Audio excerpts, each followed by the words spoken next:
नमस्कार साथियों, स्वागत करता हूं मैं आपका शाश्वत एसआर क्लासेज में।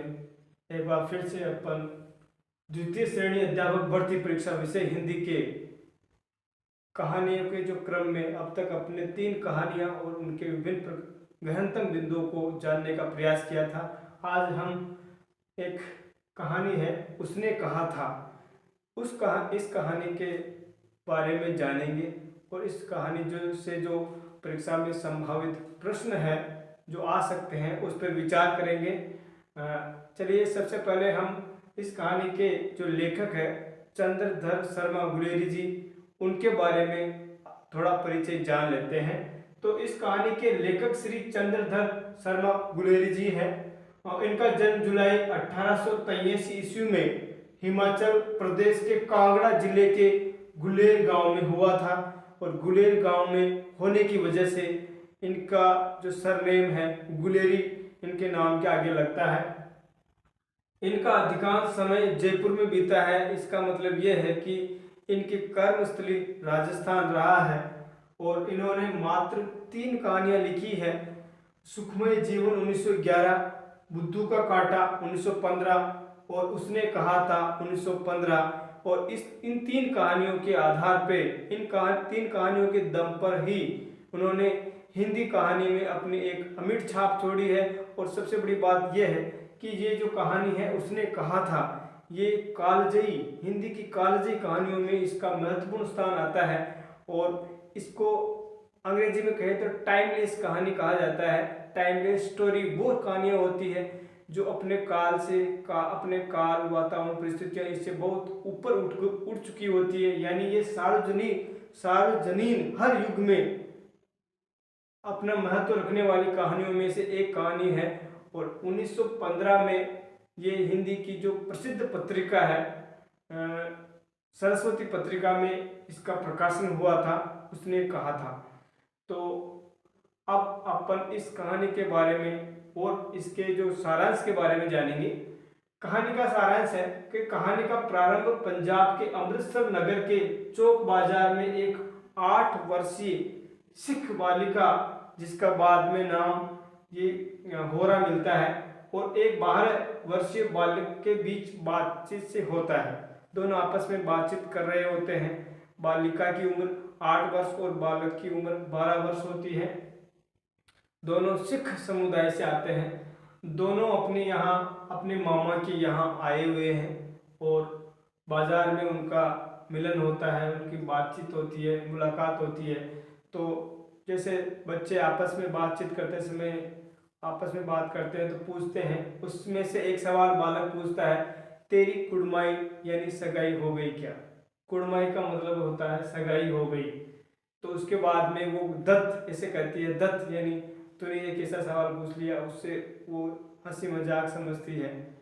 और उसके बाद में आगे चलकर इस कहानी में बालक का नाम लहना सिंह और बालिका का नाम होरा मिलता है।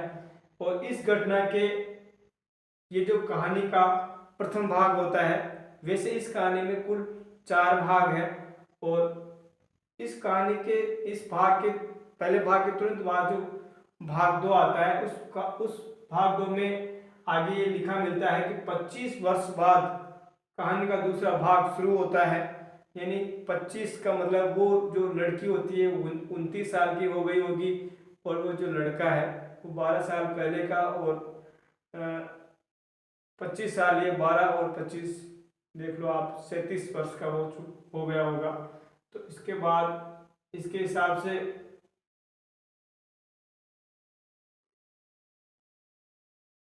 लहना सिंह उसका नाम होता है। और ये जो कहानी है ये प्रथम विश्व युद्ध की पृष्ठभूमि पर आधारित है। हम जानते हैं कि प्रथम विश्व युद्ध में भारतीय सैनिकों ने भी बड़ी संख्या में मित्र राष्ट्रों का साथ दिया था और मित्र राष्ट्रों की सेना में वो उनके सैनिकों के साथ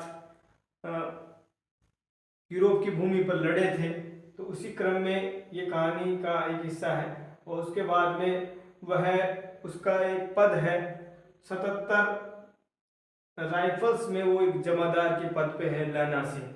इसके बाद एक बार ये होता है कि वह जमीन के मुकदमे में अपने गांव में एक जमीन का उसका एक केस चल रहा होता है, उसके मुकदमे में वो छुट्टियां लेकर घर आता है और घर आने के बाद में उनको एक खत मिलता है कि आपको तुरंत लड़ाई पे जाना है। यहाँ पर लड़ाई का एक शब्द लाम भी आता है, तो लड़ाई पर जाना है, चिट्ठी मिलती है। तो बीच रास्ते में ही उसके जो सूबेदार होते हैं, वापस लौटते समय सूबेदार हजारा सिंह, ये रास्ते में गांव पड़ता है, इसका अफसर होता है लहना सिंह का, तो उसके घर जाता है और वहीं पर जो 4 साल की बालिका की 8 साल की बालिका, सॉरी मतलब यहाँ में थोड़ा ये हो गया था, 8 साल की बालिका, 8 में 25 जोड़ देते हैं तो 33 वर्ष की ये सूबेदारनी इस समय हो चुकी होगी। तो सूबेदार हजारा सिंह के घर जाता है, वही सूबेदारनी जिसका नाम यहाँ मिलता है होरा, उसे मिलती है और उसे एक वाक्य से याद दिलाती है। वो ये कहती है तेरी कुड़माई हो गई। जैसे ही ये वाक्य वो कहती है तो लहना सिंह समझ जाता है कि ये जो 25 वर्ष पहले हमारी मुलाकात हुई थी उस दौरान मैंने कहा था तेरी कुड़माई हो गई क्या, और इससे उसको याद आता है कि ये वो लड़की यहाँ अब सूबेदारनी हो गई है, यानी उसका जो अफसर है सूबेदार हजारा सिंह उसकी पत्नी है। तो वही सूबेदारनी होरा उसे मिलती है और वाक्य दोहराती है, वह अपने पुत्र बोधा सिंह की रक्षा के लिए आंचल पसार कर लहना सिंह से भिक्षा मांगती है। वो ये कहती है कि आप मेरे पुत्र का ध्यान रखना, क्यों, क्योंकि मेरा सबसे बड़ा लड़का बोधा सिंह, इसको मैंने फौज में भर्ती करा दिया। इसके बाद में 4 लड़के और हुए, लेकिन वो चारों में से एक भी बच नहीं पाया, मेरे एक ही लड़का है और वो भी मैं आपके साथ भेज रही हूँ, तो इसकी जान बचाना, इसका सुख दुख का ध्यान रखना, ये उसने कहा था सूबेदार ने। इसके बाद ये बात लहना सिंह के दिल को छू जाती है और इसी बात को ध्यान में रखते हुए लहना सिंह बोधा सिंह को युद्ध भूमि में किसी भी प्रकार का कष्ट नहीं होने देना चाहता और न होने देता है। हम देखते हैं कि जब वो सर्दी में बुखार से ठिठुर रहा होता है तो अपनी जर्सी और अपना कंबल उस बोधा सिंह को दे देता है और खुद कहता है कि मुझे गर्मी लग रही है और मेरे लिए तो और भी आ जाएगी। जर्मन सैनिकों से हुई एक सैनिक मुठभेड़ में लहना सिंह की पसली में एक गोली लगती है और गोली लगने से इस बात की वो किसी को खबर न देकर जो सूबेदारनी के पति यानी हजारा सिंह और उसके पुत्र यानी बोधा सिंह, ये बोधा सिंह को मरीजों की गाड़ी में बिठाकर इलाज के लिए भिजवा देता है और खुद की परवाह नहीं करता है। यहाँ तक कि खुद के 2 जो जख्म लगे हुए थे, 2 घाव लगे हुए थे, दूसरा जो घाव था पसली में वो बड़ा गहरा और तेज था, उससे लग रहा था कि इस गांव से मेरी मृत्यु भी हो सकती है। लेकिन उसके बाद भी जो गाड़ियां जा रही थी जो घायल सैनिक उनको लेकर डॉक्टरों के साथ, उसमें वो हजारा सिंह और बोधा सिंह दोनों को भिजवा देता है। वो इसलिए क्योंकि उसको अपने वचन पालना होता है और इस प्रकार से अंत समय पर घाव का इलाज न होने से उसकी मृत्यु हो जाती है। लेकिन इस मृत्यु के पहले, जैसा कि आमतौर पर होता है, कोई भी व्यक्ति अगर मृत्यु को प्राप्त करता है तो उसके अंत में उसकी जिंदगी की सारी रील, सारे सीन उसके आंखों के सामने आते रहते हैं और उसी समय उसे याद आता है कि सूबेदार ने मुझसे अपने पुत्र की रक्षा करने का वचन लिया था, मेरे आगे आंचल पसारा था। तो फिर कहता है, वह सूबेदार को कहता है, सूबेदारनी को कहना मुझसे जो उसने कहा था कि मेरे पुत्र बोधा सिंह की रक्षा करना, उसके सुख दुख का ख्याल रखना, वह मैंने कर दिया है। और उसके बाद में फिर अखबार में छपता है कि ये अंतिम लाइन है, फ्रांस और बेल्जियम 68वीं सूची, यानी इससे पहले 67 सूचियां आ चुकी थी जिसमें फ्रांस और बेल्जियम की सीमा पर जो आपस में लड़ाई थी उसमें कितने जो सैनिक शहीद हो गए थे उनकी सूची आई थी। 68वीं सूची में इसका नाम था और उसमें लिखा था मैदान में घावों से मरा नंबर 77 सिख राइफल्स जमादार लहना सिंह, यानी इसका पूरा नाम था 77 सिख राइफल्स जमादार लहना सिंह। वो अपने घावों से उसकी मृत्यु हुई, ये आता है। उसके बाद में हम इस कहानी की जो परीक्षा के लिए उपयोगी बिंदु है, हालांकि ये बहुत महत्वपूर्ण बिंदु है, अगर आप इनको ध्यान से पढ़ते हैं तो कोई भी प्रश्न आपके बाहर नहीं जाएगा। इसके बाद में कहानी में जैसे मैंने 10 बिंदु छांटे हैं जो बहुत ही महत्वपूर्ण है। इस कहानी में 5 भाग है और वजीरा सिंह पलटन का विदूषक था, यानी जहां पर लहना सिंह पोस्टेड था, जहां पदस्थापित था, वहां एक और व्यक्ति था वजीरा सिंह, वो पलटन का यानी उस सैनिक टुकड़ी का विदूषक था। विदूषक का मतलब होता है मस्खरा या जो हास्य व्यंग्य से युक्त पात्र होता है, जो एक हंसी का माहौल अपने वातावरण में सृजित करता है, वो वजीरा सिंह है। उसके बाद में एक नाम आता है लपटन साहब। लपटन साहब जो है लैना सिंह का जो उससे ऊंचा अफसर होता है वो होता है सूबेदार हजारा सिंह, और सूबेदार हजारा सिंह का अफसर होता है ये लपटन साहब, जो एक अंग्रेज सैनिक है, अंग्रेज अफसर है उस। और इस लपटन साहब की वजह से ही इस कहानी में ऐसा कुछ जो मोड़ आता है, ये मोड़ आता है।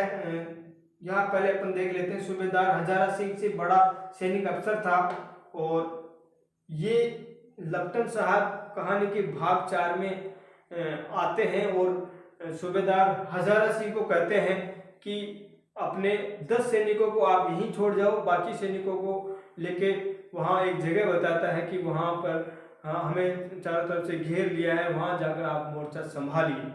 और उसके बाद में पीछे 10 सैनिकों के साथ साथ बोधा सिंह को और लहना सिंह को भी सूबेदार हजारा सिंह वहां छोड़ के चला जाता है। और जब लहना सिंह देखता है कि ये जो पलटन साहब थे उसके साथ उसने पहले भी काम किया था, उसके साथ रहा था लहना सिंह, तो वो महसूस करता है कि इसके पट्टी जैसे बड़े बड़े बाल थे और अब इसने बिल्कुल छोटे छोटे बाल कर लिए हैं, पहले तो बड़े बाल रखते थे। ये अपने मन में ही सोचा था उसने, लहना सिंह ने। और फिर उसने उस बात को पुष्टि करने के लिए कि कहीं ये हमें धोखा तो नहीं दे रहा है, तो उसने ये कहा था कि लपटन साहब हम पिछली बार जंगल में घूमने गए थे, तो वहां पर जो एक खान सामा था आपका अब्दुल्ला नाम का, वो रास्ते में वो धीरे चल रहा था और वह रास्ते में एक मंदिर पे जल चढ़ाने के लिए रुक गया था। तो ये जो लपटन साहब होते हैं ये समझ नहीं पाते क्योंकि ये फर्जी थे, असली लपटन साहब कहीं कैद हो गए थे या मारे गए थे, उसकी जगह से यहाँ ये आए थे, तो ये उसकी हाँ में हाँ मिलाते हैं। और फिर ये लपटन साहब लहना सिंह को एक सिगरेट पीने को देते हैं कि लो सिगरेट जलाओ, पियो और हमें भी पिलाओ। तो उस समय फिर लहना सिंह को लगता है कि हम सिख तो सिगरेट पीते ही नहीं है, फिर हमें ये सिगरेट दे रहा है, इसका मतलब ये कोई फर्जी आदमी है, लपटन साहब कहीं कैद हो गए हैं या उसकी मृत्यु हो गई है। तो फिर वो वजीरा सिंह को बुलाता है और उसको कहता है कि देखो बात ये है कि सूबेदार हजारा सिंह अपने यहाँ से जो सैनिक लेके गए थे वो वहाँ दुख पाएंगे, वहाँ वो मुठभेड़ में शहीद होंगे और हम यहाँ होंगे, हमें दिमाग से काम लेने की जरूरत है। वजीरा सिंह तुम जाओ और उस जो अभी हजारा सिंह अपने सैनिकों को लेके ज्यादा दूर नहीं गए होंगे, तो तुम जाओ उनको वापस बुला के लाओ कि ये जो लपटन साहब आए थे बिल्कुल फर्जी थे। तो वजीरा सिंह को वापस लहना सिंह भेजता है और फिर बाद में उससे बात करता है। जैसे फिर वो देखता है पीछे से कि ये जो लपटन साहब है, ये जो बम होते हैं उनके जो तार होते हैं वो अलग अलग जगह लगाने में व्यस्त होते हैं। तो पीछे से जाकर लहना सिंह अपनी उल्टी बंदूक से उसके कोने में मारता है, फिर बाद में और एक दो जगह और मारता है, तो वो लपटन साहब नीचे गिर जाते हैं। और फिर बाद में वो अपनी कहानी सुनाता है, मैं पहले ही समझ गया था ये कि आप फर्जी लपटन साहब हो। उसके बाद में वो जैसे अपनी बात करता जाता है तो ये जो लपटन साहब अपनी पिस्तौल चलाते हैं और इससे उसके घाव होता है, लेकिन फिर उसके पास में जो बंदूक होती है हेनरी मार्टिन, उससे वो उसकी कपाल क्रिया कर देता है लपटन साहब की। तो ये एक बहुत बड़ा भाग है भाग 4 कहानी में, जिससे उसकी बुद्धि, उसके शौर्य, उसके साहस का परिचय मिलता है कि किस प्रकार वो परिस्थितियों को झेल के स्वयं दुख पाकर भी अपने साथियों को बचाता है। और कहानी प्रथम विश्व युद्ध की पृष्ठभूमि पर और पूर्व दीप्ति यानी फ्लैशबैक शैली में लिखी गई है, फ्लैशबैक शैली वो होती है जिसमें पहले किसी घटना का वर्णन होता है, उसके बाद में फिर वो जो पात्र होते हैं पुरानी बातों को, अतीत की बातों को सामने रखते चले जाते हैं। ये फ्लैशबैक शैली होती है। इसके बाद में है कि ये वाक्य देखते नहीं यह रेशम से कढ़ा हुआ सालू, ये कहती है सूबेदारनी होरा जब बचपन में होती है, उसको पूछा जाता है एक दिन कि क्या तुम्हारी कुड़माई हो गई, तो एक दिन वो कह देती है हाँ हो गई, कल हो गई। देखते नहीं ये रेशम से कढ़ा हुआ सालू, इसका अर्थ है उसकी सगाई हो गई थी। इसके बाद में अपन छठे पॉइंट पे आते हैं कि लड़ाई के मामले जमादार या नायक के चलाए नहीं चलते, बड़े अफसर दूर की सोचते हैं। तो ये कहानी में कथन किसका है, तो ये कथन है सूबेदार जो हजारा सिंह है वो लैना सिंह से कहता है कि आप और तुम्हारे और मेरे कहने से लड़ाई के फैसले नहीं लिए जाते हैं, बड़े अफसर ऐसे फैसले लेते हैं, वो दूर की सोचते हैं। इसके बाद में कहानी के भाग 4 में लैना सिंह की बुद्धि और वीरता का वर्णन है। जैसे मैंने आपको भी बताया था कि किस प्रकार से वह परिस्थितियों पर विजय पाता है, दुश्मन की चाल को विफल करता है। और अब हेनरी मार्टिन भी एक शब्द आता है, तो अंग्रेजी बंदूक होती है जिससे लैना सिंह फर्जी लेफ्टिनेंट साहब जो आते हैं उसको मार देता है। उसके बाद में किसकी गोद में लैना सिंह ने प्राण त्यागे, तो यह है वजीरा सिंह जो पलटन का विदूषक था, उसकी गोद में उसने प्राण त्यागे थे। और ये और सवाल है कितने जर्मन सैनिक खाई में घुस पड़ते हैं, तो 70 जर्मन सैनिक खाई में घुस पड़ते हैं। तो इस प्रकार से ये जो कहानी है इसमें जो लैना सिंह है ये पात्र अपने त्याग, अपने उदात्त भावों से इतिहास में, हिंदी कहानी के इतिहास में, हिंदी साहित्य के इतिहास में एक अमर पात्र है। और इस कहानी को भी उसने अमर बना दिया है।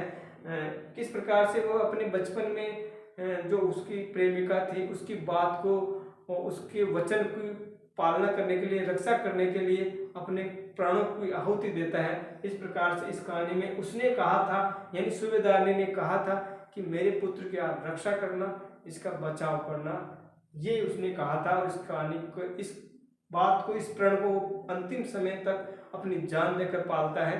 दोस्तों ये जो कहानी है त्याग प्रेम के लिए एक आदर्श कहानी है।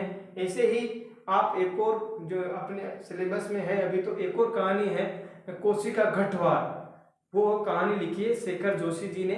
अगर आप कोसी का घटवार कहानी पढ़ेंगे तो ये कहानी जो टाइमलेस कहानी है, कालजयी कहानी है, इससे भी बड़ी कहानी है। वो अपने हिंदी साहित्य को के विद्यार्थी को जरूर शेखर जोशी की जो कहानी है कोसी का घटवार वो पढ़ना चाहिए। आज के लिए इतना ही।